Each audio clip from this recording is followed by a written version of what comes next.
Praise the Lord. Brother ഓരോ കാര്യങ്ങളും പറയുമ്പോഴത്തേക്കും എൻ്റെ മനസ്സിൽ പെട്ടെന്ന് ചിന്ത വന്നത്, ബ്രദർ ദൈവമനുഷ്യഗീതം എന്നുള്ള പുസ്തകത്തിൽ വായിച്ചിട്ടുണ്ടല്ലോ എന്ന് എനിക്കറിയത്തില്ല. ഓരോ കാര്യങ്ങളും എന്നാന്ന് ചോദിച്ചാൽ ആ യോഹന്നാനെ കുറിച്ചും അന്ത്രയോസിനെ കുറിച്ചും ഒക്കെ പറയുമ്പോഴത്തേക്കിന് അതിൻ്റെ അകത്ത് ഈ വായിച്ചപ്പോഴത്തേക്കിനുണ്ടായ അതേ അനുഭവം തന്നെയാണ് എനിക്ക് ബ്രദർ പറഞ്ഞപ്പോഴത്തേക്കിനും ഇവിടെ ഇരുന്നപ്പോഴത്തേക്കിനും പിന്നെ ഓരോ കാര്യങ്ങളും അനുഭവിക്കാനായിട്ട് സാധിച്ചത്. ഇന്നലെ അതുപോണക്ക് തന്നെ ഈ ഇടയൻ്റെ കാര്യങ്ങളും പിന്നെ ഇസ്രായേലിലുള്ള യഹൂദന്മാരുടെ ഇടയൻ്റെ കാര്യങ്ങളെ കുറിച്ച് പറഞ്ഞപ്പോഴത്തേക്കിനും ശരിക്കും പറയുകയാണെങ്കിൽ ഇസ്രായേലിലൊക്കെ പോയിട്ടില്ലെങ്കിലും ഇവിടെ അതേ ഒരു അനുഭവത്തിലൂടെയായിരുന്നു ഹൃദയങ്ങൾ ഇങ്ങനെ ജ്വലിച്ചുകൊണ്ടിരുന്നത്.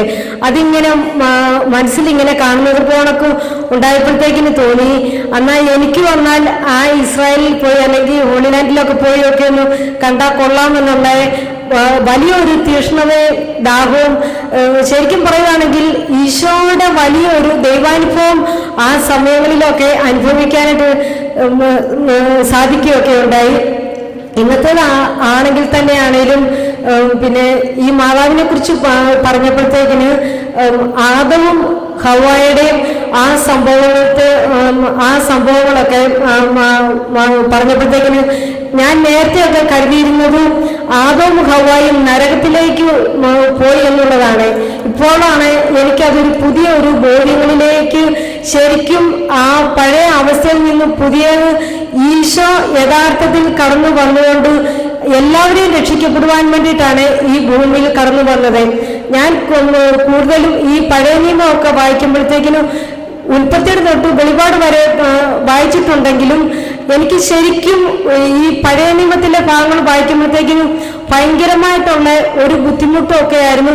അതിനെക്കുറിച്ച് കൂടുതലും ഒന്ന് ധ്യാനിക്കാനോ പ്രാർത്ഥിക്കാനോ ഈ ഇല്ലെന്നുള്ളതിനെ കുറിച്ചൊക്കെ ഭയങ്കരമായിട്ടുള്ള ഒരു വേദനയൊക്കെ ഉണ്ടായിട്ടുണ്ടായിരുന്നു എനിക്ക്. ഇപ്പോഴാണ് കുറച്ചുകൂടെ എനിക്ക് ആഴമായിട്ട് മനസ്സിലാക്കാൻ സാധിച്ചത്. ഈ ബ്രദർ പറയുമ്പോഴത്തേക്കിനൊക്കെ പഴയത് കടന്നുപോയി പുതിയത് വന്നു.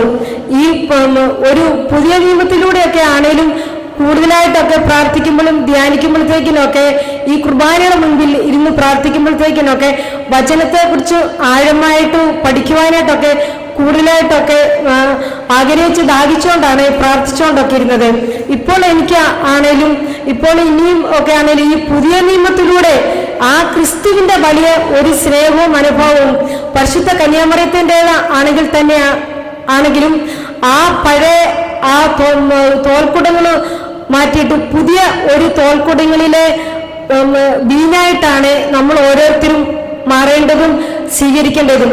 ആ പുതിയ തോൽക്കൂടങ്ങളിലെ ആ വീഞ്ഞ് നമ്മുടെ ഹൃദയത്തിൽ എപ്പോഴും ആ പരിശുദ്ധ കന്യാമറിയത്തെ പോണൊക്കെ തന്നെ സഞ്ചരിച്ചുകൊണ്ട് ധ്യാനിച്ചുകൊണ്ട് അത് മറ്റുള്ളവർക്ക് വേണ്ടിയിട്ടാണേലും നമ്മൾ കർണേടനായിട്ടുള്ള ആ കാര്യം കൂടുതലായിട്ട് തീക്ഷ്ണതയിലൂടെ കൊടുക്കണം എന്നുള്ളതിനെ കുറിച്ചാണ് യഥാർത്ഥത്തിൽ ഈ കാലഘട്ടങ്ങളിൽ ഒരു പുതിയ ഒരു ജീവിതത്തിലൂടെ കടന്നു വന്നുകൊണ്ട് പുതിയ ഒരു സുവിശേഷ പ്രഘോഷണത്തിന് വേണ്ടിയിട്ട് ആ പരിശുദ്ധ കന്യാമറിയത്തെ കുറിച്ച് ഹൃദയത്തിൽ സഞ്ചരിക്കാനും ധ്യാനിക്കാനും ആ പരിശുദ്ധ കുർബാനയിലൂടെയുള്ള ആ ജീവിതം ആ കൂതാശകളിലൂടെയൊക്കെയുള്ള ആ ജീവിതങ്ങളൊക്കെ കടന്നു വരുമ്പോഴത്തേക്കിന് തന്നെയാണെങ്കിലും നമ്മുടെ ജീവിതത്തിൽ യഥാർത്ഥമായിട്ടുള്ള ഒരു ക്രിസ്ത്യാനി എന്നുള്ള ഒരു മനോഭാവം ജീവിതമാണ് അനുഭവിച്ച് അറിയുവാനായിട്ട് സാധിക്കുന്നത്. പ്രത്യേകമായിട്ട് യോഹന്നാന്റെ സുവിശേഷത്തിലെ 1-ാം അധ്യായം തൊട്ട് ആ മുഴുവനാണേലും ആ എല്ലാ അധ്യായങ്ങളിലൂടെ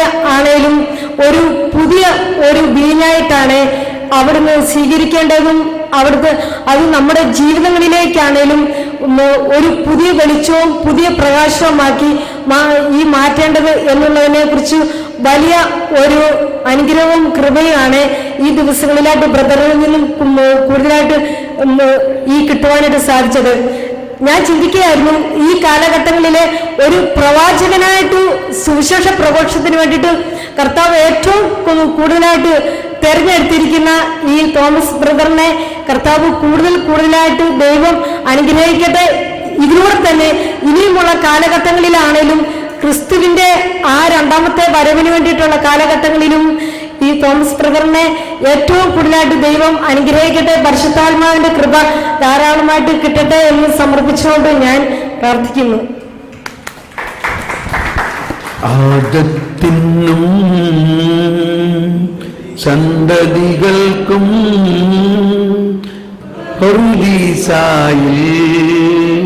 പുനരധിവാസം നൽകുന്നതിനായി സ്വർഗം തന്നെ ഭൂവിലിറങ്ങി മഹിതാത്ഭുതമേ.